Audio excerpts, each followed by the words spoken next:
நாட்டிலேயே முதல் முறையாக மருத்துவமனைகளில் தானியங்கி முறையில் பணம் செலுத்தி மருத்துவ வசதிகளை பெறும் வசதி சிஎம்சி ராணிப்பேட்டை மருத்துவமனையில் அமைச்சர்கள் மெய்நாதன் மற்றும் காந்தி துவக்கி வைத்தனர்.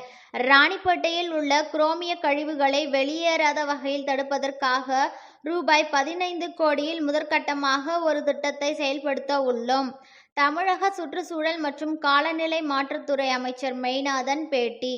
ராணிப்பேட்டை மாவட்டம் பூட்டுத்தாக்கில் உள்ள கிறிஸ்தவ மருத்துவ கல்லூரி மருத்துவமனையில் சிஎம்சி மாஸ்டர் ஹெல்த் செக்கப் மற்றும் டிஜிட்டல் ஹெல்த் கியோஸ்க் ஆகியவைகள் துவக்க நிகழ்வு இன்று நடைபெற்றது.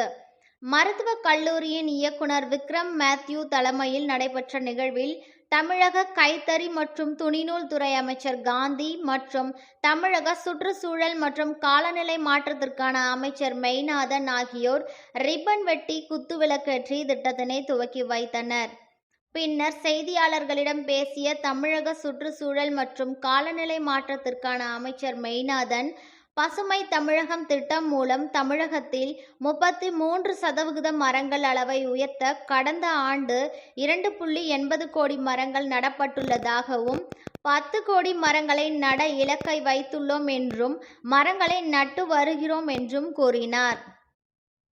டிசிசி குரோமிய தொழிற்சாலையில் தேக்கி வைக்கப்பட்டுள்ள குரோமியத்தை அகற்ற திமுக அமைச்சர்கள் நடவடிக்கை எடுக்கவில்லை என ராணிப்பேட்டையில் நடைபெற்ற என் மண் என் மக்கள் நிகழ்வில் பாஜக தலைவர் அண்ணாமலை நேற்று குற்றம் சாட்டியிருந்தார் என்ற கேள்விக்கு பதிலளித்த அமைச்சர் மெய்நாதன், டிசிசி குரோமிய கழிவுகளை அகற்றுவதற்காக கடந்த ஆண்டு ராணிப்பேட்டை மாவட்ட ஆட்சியருடன் சம்பந்தப்பட்ட தொழிற்சாலை நேரில் சென்று பார்வையிட்டதாகவும் குரோமியத்தை பாதுகாப்பான முறையில் அகற்றுவதற்கான வழிமுறையை கண்டறியும் குழு ஒன்றை அமைத்துள்ளதாகவும் அந்த குழு ஆய்வு செய்து வருவதாகவும் தெரிவித்தார்.